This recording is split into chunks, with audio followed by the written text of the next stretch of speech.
What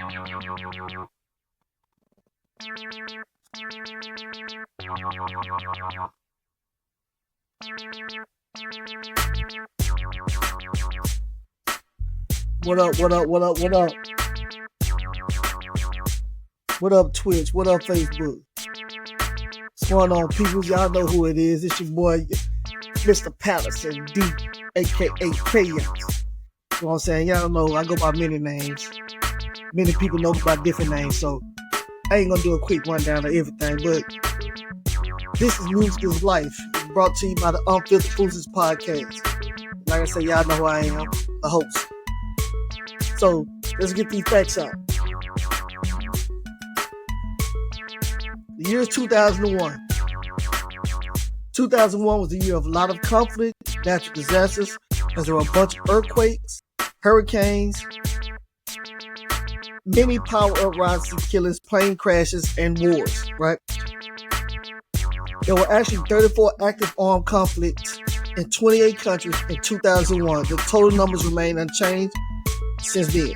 The majority of those conflicts took place in Africa and Asia. 14 occurred in Africa and 13 occurred in Asia. 15 were classified as major armed conflicts. All right. Wikipedia was launched in that year. Apple Inc., which everybody knows is Apple, iPhone, and all that, it launched iTunes, which is a software program that acts as a media player and media library. Later on that year, they went on to introduce the iPod, a portable media player and multi-purpose mobile device. George Bush was sworn in as the 43rd president. Barry Bonds hit 73 home runs that year for my baseball people. NASCAR people, on a somber note, driver Dale Earnhardt was killed in a crash during a race. The act on the opening up of marriage goes into effect in the Netherlands on April 1st, which becomes the first modern country to legalize same-sex marriage. On August 10th, the United States and the United Kingdom bombed Air Force installations in Iraq in response to attacks on American and British planes. On August 25th, 8 people, including singer and actress Aaliyah, and several members of her entourage are killed after their overloaded aircraft crashes shortly after takeoff at Marsh Harbor Airport. On September 18th, the 2001 anthrax attacks began in the United States, which caused 5 fatalities and 17 other infections. On September 11th, as we all know, approximately 2,977 victims are killed or fatally injured in the attacks after American Airlines Flight 11 and United Airlines Flight 175 are hijacked and crashed into the Twin Towers of the World Trade Center. American Airlines Flight 77 is hijacked and crashed into the Pentagon. And United Airlines Flight 93 is hijacked and crashed to grassland in Shanksville, Pennsylvania, as a result of passengers fighting to regain control of the airplane. Twin Towers collapses as a result of the burning jet fuel from the crash. On September 20th, in an address to a joint session of Congress, U.S. President George W. Bush declares a war on terror, which officially became the global war on terrorism. United States invaded Afghanistan on October 7th in response to the September 11th attacks. Afghanistan was invaded by a U.S.-led coalition beginning the war in Afghanistan. On October 13th, American scientists create the first successful clone of a human embryo. And last but not least, for my gamers, Microsoft enters the gaming console market with the release of the Xbox, the 6th generation gaming console in the United States. And those are our facts for the year 2001. So what's going on, people? All my peoples, what is going on? Right? So, as y'all can see, I'm in here by myself right now.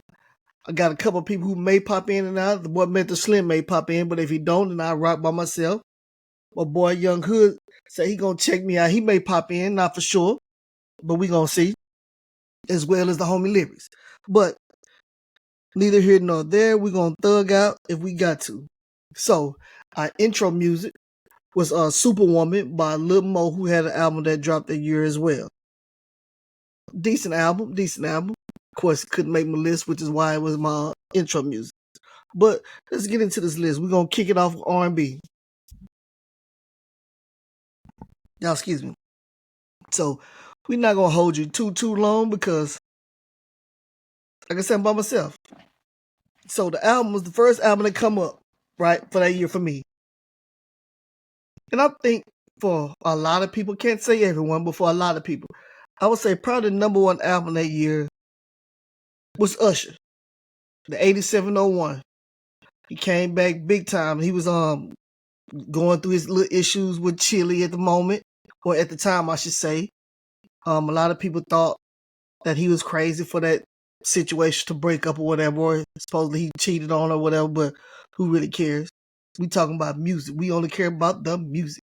Whatever he had going on led him to create great music. So 8701 was the album, which is the first album that came up as the best in the top 5, my top albums of the year.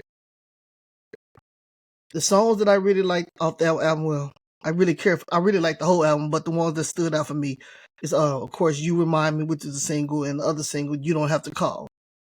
I actually like If I Want To, and the sleeper song that was on that album for me was probably, if not my favorite Usher song, is definitely a top 3 Usher song to me, and it was his song, Can You Help Me? Me and my boy Slim Cutter both love that song. So that's my joint off there. I'm pretty sure if he was on right now, this album would be on, and that would be a song that he would mention as well. All right. Number 2, I'm going to go with Genuine, The Life. Very solid album. Coming back off, which was his third album, I should say. Coming back off the 100%, which a lot of people deem to be his best album. And I believe it's probably his most successful for his sales album. Right? But The Life was a very good album to me. So that's why I put it at number 2. The songs that I want to highlight was Differences, Tribute to a Woman, That's How I Get Down, and How Deep Is Your Love. Now, those last 2 was probably the ones I liked the most on there. That's How I Get Down, especially That's How I Get Down. Had the boy Luda on there featuring on that joint. He did his thing like he always do, come in with his I would say his features. He pretty much kills majority of his features, right? So that's just what that is. 3. For me, this is where it really started getting tricky this week. Of course, there was a lot of albums that dropped this year. But for me, I didn't really get into too many of them, so it started to get tricky, and I had to dwindle down some. But I did still come on some good albums, in my opinion, I think. So for 3, I went with 112 Part 3, right? The songs that I really liked on the album was Dance With Me, Peaches and Cream, and Sweet Love. Sweet Love was probably my favorite out of all of them. Peaches and Cream was probably their biggest song off that album. And it played a lot. I heard it a lot. Of course, I was in college during the time, so I heard a lot of these albums all over the place. They was in a lot of the college parties and all over the clubs. So that's just what it was with those albums, with that album in particular, as I say, in those songs. 4, 5 was the hardest for me to narrow down, because there was some that I really liked, but the albums themselves weren't huge albums, right? So they didn't have, I probably would say for a lot of people, they replay value like that, but for me, they would do. So I actually ended up going with albums that I just personally liked and I listened to a lot.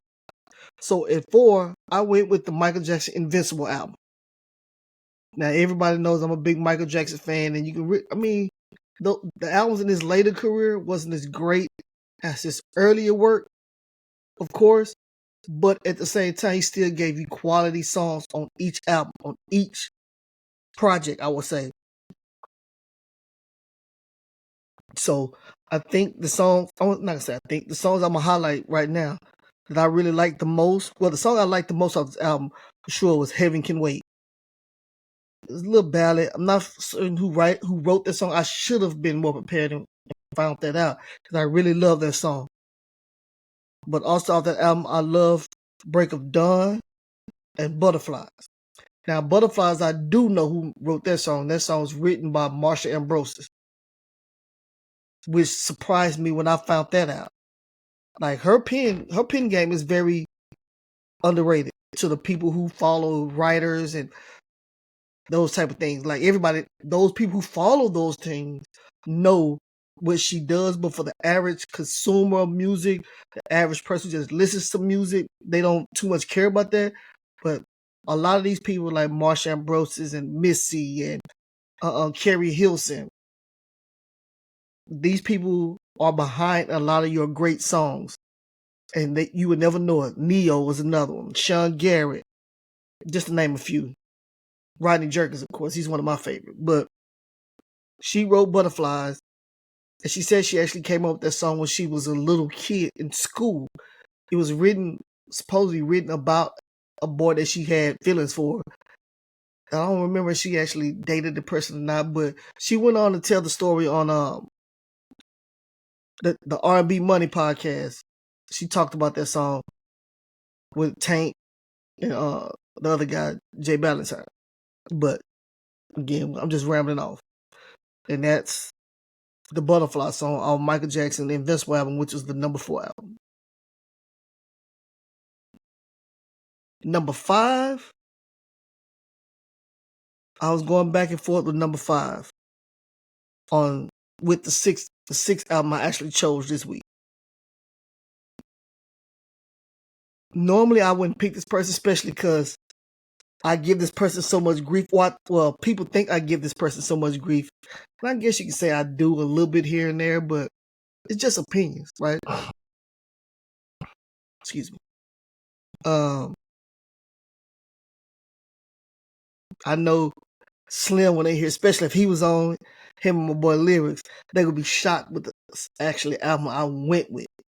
But the 5th album I went with was Aaliyah, with the Aaliyah album, which was her final album before she passed away, right? I know that's a shocker to a lot of people who think I hate Aaliyah or whatever. I'm not a fan of her or whatnot. I don't hate her. And I can't say, well, I'm not going to say I'm a huge fan of her like everybody else, but I did like some of her music, right? I just think she became more overrated when she passed away than I think she would have been. So I think people put her in this mythical status after she passed away. But from that album, I did like, well, there's multiple songs, well, quite a few songs, but the ones I want to highlight is We Need a Resolution, Rock the Boat, I Care for You, and Try Again. Those 4 songs are the songs I like the most off that album. My head's itchy. Forgive me. My hair not combed right at the moment, but let's deal with it. So, but yeah, that's the 5th album. The album that I was battling with the album was Alicia Keys. So Alicia Keys came in as the first honorable mention at album number 6 with her Songs in A minor album. Right. Very solid album for a newcomer. Can't say much about the album. I mean, at that moment, I wasn't the greatest Alicia Keys fan based on her talent. I just thought she was a very pretty girl. So I listened to some of her music then like that because I thought she was pretty. But the songs I'm highlighting off this one was How Come You Don't Call Me and A Woman's Work. Right. Those 2 songs was something I really liked. I enjoyed those albums. Other honorable mentions for this week out of R&B, I have the Janet Jackson album, which was titled All For You. And the songs that I liked was the title album, All For You. I liked Doesn't Really Matter, which happened to be another single off that album. And I liked Would You Mind. Those 3 songs were probably my favorite songs off that album. But she had others on there that I did enjoy. The next album I would say would be Faith Evans Faithfully, which would have been her third album. I think personally it was more of a come down, I should say, based off her previous work. It wasn't as good as her previous work, but it was still a very decent album, if I should say so myself. Right? Trying to make sure watching the comments. As I reply to my comments as they come in. But the songs I like the most off that Faith album, and the title of that album was Faithfully, if I didn't say that already, was I Love You, which was a single off that album, and another song that became a single was The Can't Believe, which was a duet with her and the boy Carl Thomas. Great song, in my opinion. Best song on that album. But those are songs. And last but not least, with R&B, I will pull up Jagged Edge with the Jagged Little Thrill album. Of course, the single was probably my favorite song, which I probably would think the best song on the album, which is Where the Party At with Nelly. That song was huge. Couldn't go to any parties without hearing that song. You couldn't turn on the radio without hearing that song. And for any, you really heard that song a lot in the streets because people actually played that song a lot, especially in college, when I was in college at the time. And another song I really liked off that album was Cut Something. I really enjoyed that song. Solid album. But that was that. Move on into rap. Hip hop that year had a lot of good albums. A lot of them. So much that I had a hard time narrowing it down. And the fact that I'm by myself, I can actually pull up a couple of these albums, more of these albums. Because I deleted a lot of them just to get down to my 5, but I want to give a couple of them some shouts. So, excuse me, the highest charting single that year came from an album that came out in 2000, which was Stankonia. And the highest charting single that year was Miss Jackson by Outkast. Then right behind that was Ride With Me with Nelly from his Country Grammar album. All those came out the year before.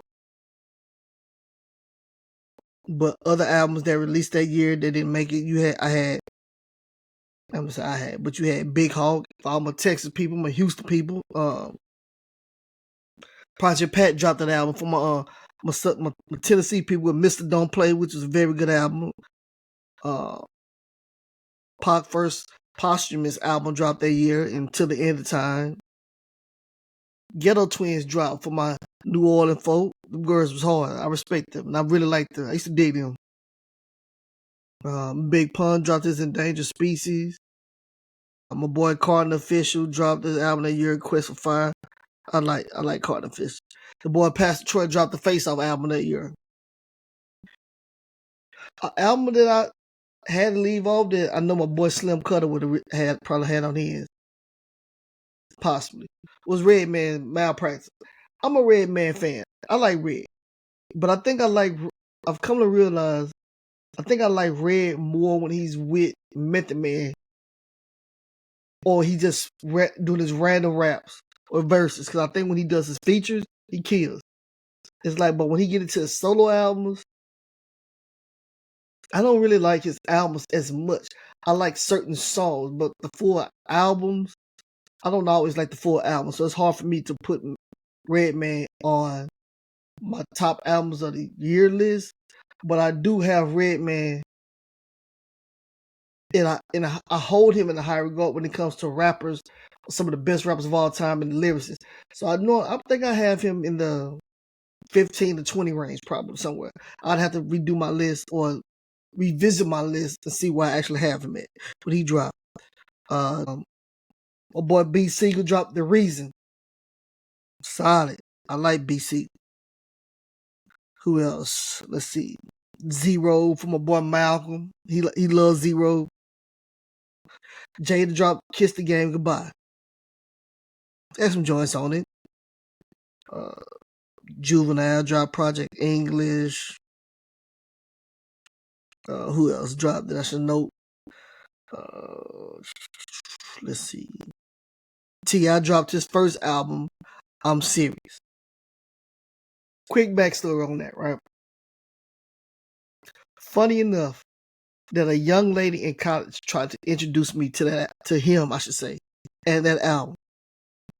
She used to tell me all the time. She's the first person I ever mentioned. I heard mention T.I.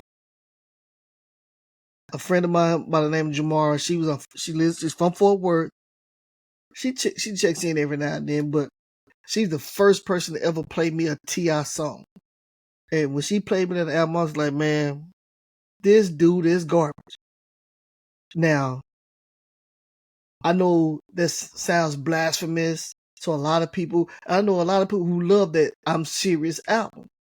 Me personally, I wasn't really feeling like that. He did have a couple tracks on there that I thought was okay. But after I heard it the first 2 times, I was like, yeah, nah, I didn't really want to hear that.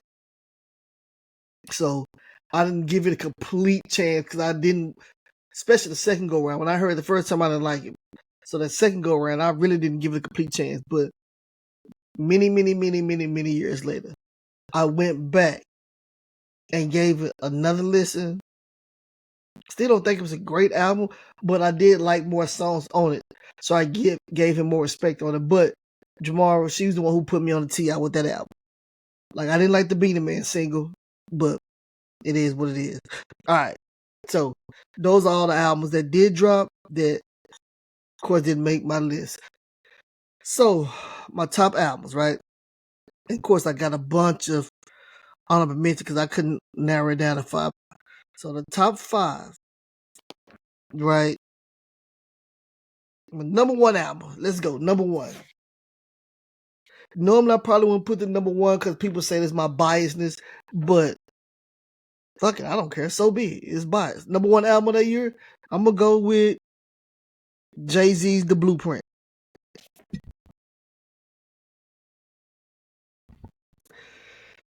It dropped on 9/11, which is rough. I mean, it was hard for them to push it back. Nobody expected what happened that day to happen. So 9/11, I mean, The Blueprint dropped Jay-Z. The joints I like off that with the intro, The Ruler's Back, You Don't Know Me, or I'm sorry, You Don't Know, Heart of the City, and Renegade featuring Eminem. Those were the top songs off that album, to me. Granted, they had way more, but those were the joints I really liked the most. All right. So, album number 2, I'm going to go with my boy Ja Rule, right? With the Pain Is Love album. This was his 3rd album, coming off his very successful Rule 336 album. The joints I liked off this one the most was Dialed In for Murder, Living It Up featuring Case, which also was a single, and Lost Little Girl. Those are probably my favorite songs. Lost Little Girl and Dialed In for Murder. I know a lot of people like to say Rule do a lot of singing. He had a little singing on the Lost Little Girl on the hook. But if you want to hear him off this album doing some rapping, in my opinion, listen to Dialed In for Murder, the very first song off the album. Rule did his thing. 3, I'm going to go with a young lady. It's always hard for me to put her albums in here because you can't say her albums are just true hip-hop, in my opinion. And you can't say her albums are R&B. I just think her albums are just great bodies of work. But for this week, I'm going to put her into the hip-hop category. Missy Elliott's Missy's So Addictive album, right? It was hard for me to put it that low, but it was such a good album, in my opinion, that it had to be on there somewhere. Like I said, because normally I wouldn't add her in the hip-hop bracket, I should say. But I did this week because that album was just so good to me. So the joints I really liked off that one was Lick Shots, the single Get Your Freak On, Scream, and the Old School joint. That whole album was dope. There's maybe like one song on it that I didn't like. Maybe one. and I wouldn't even say I didn't like it. It's more so just it wasn't on par with everything else, but still the album was a dope album from top to bottom. 4, I'm gonna give my boy some love. My boy Fabolous Sport, Young Ghetto, Fabolous. The boy Fab with the Ghetto Fabulous album, his first album, his debut album. Now, he has so much going against him on this album. One, his debut album as a new artist. He had some big singles and he had some joints going on, but on top of this being his debut album, it dropped on September 11th, just like Jay-Z's Blueprint. So on top of fighting September 11th, he had to fight against Jay-Z, the Blueprint album. And that's very, very stacked odds to have for a brand new artist.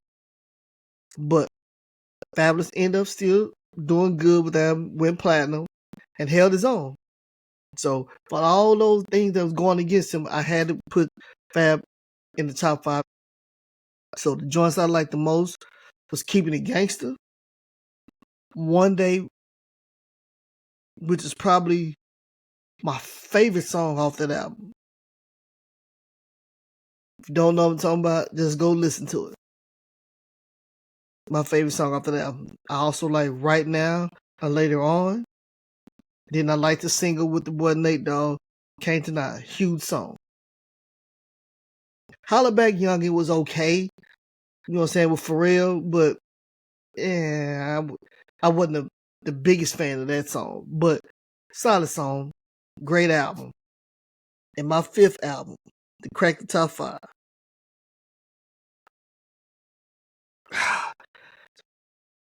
was the boy Luda, Word of Mouth.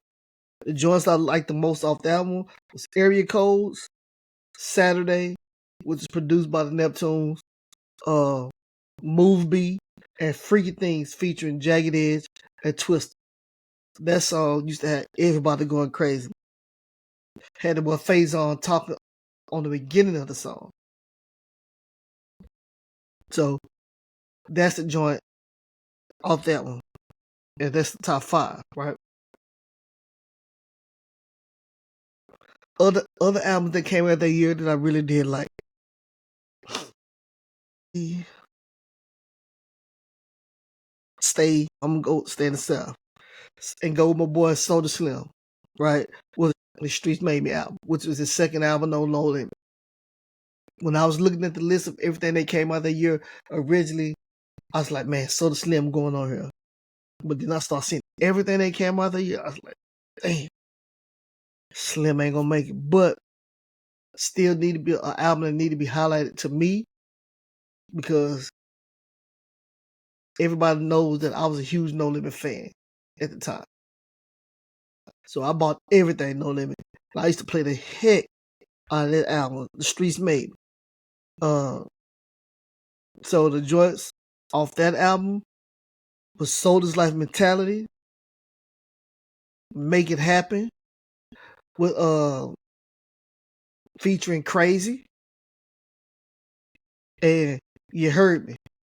You Heard Me was a joint that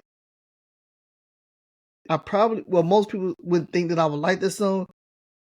It's in the same vein as Juvenile High, which I didn't too much care for at first. I was very strong against it because he was talking. I said he wasn't rapping, he was talking. But You Heard Me was a lot like that, but he was doing more rapping. He just kept saying, You heard me at the end of every bar. But that was an album that I really liked and I played a lot. Next, I would go with DMX, The Great Depression. Right? That was his 4th album. But at this point, DMX, he still would give you 1 or 2 big joints off each album, but it was nothing like his first album. Of course, your first album for most artists is your best album because you've had so much time to get it together. You've had your whole life to write that album and you're giving what you experienced up to that point.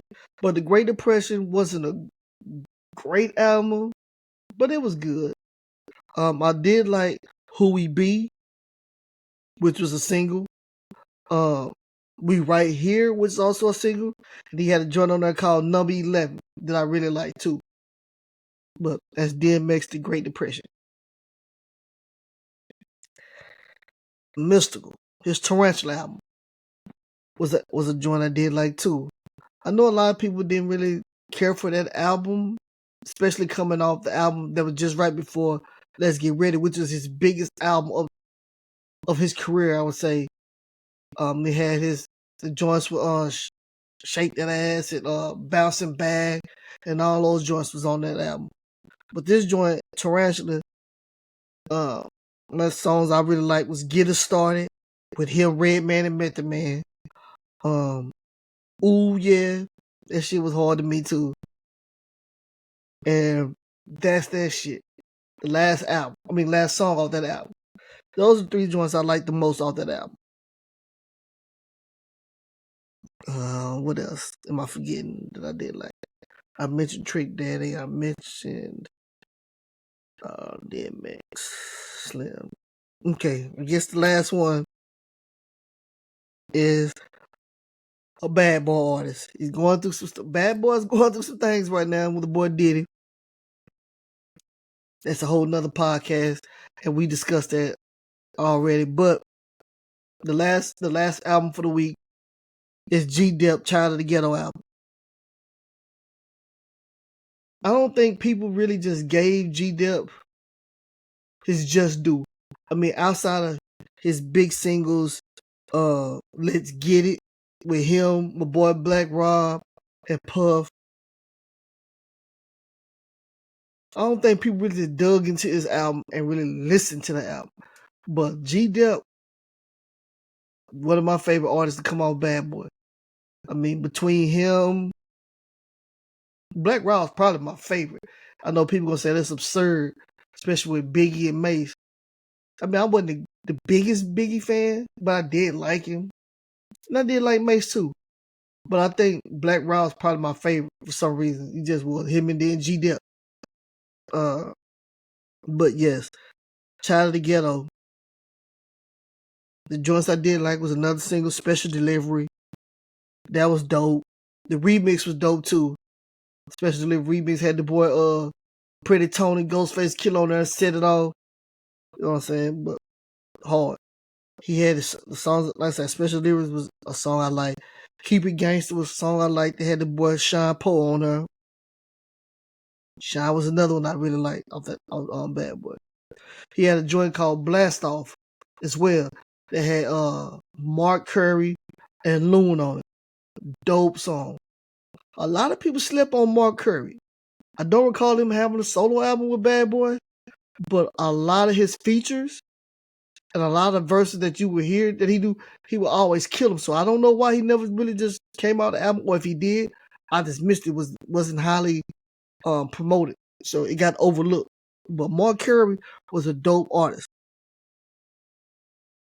He also had a joint on there called The Ride that I really like.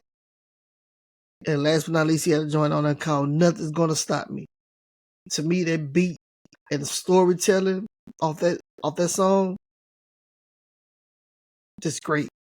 So that made that song just real hard for me.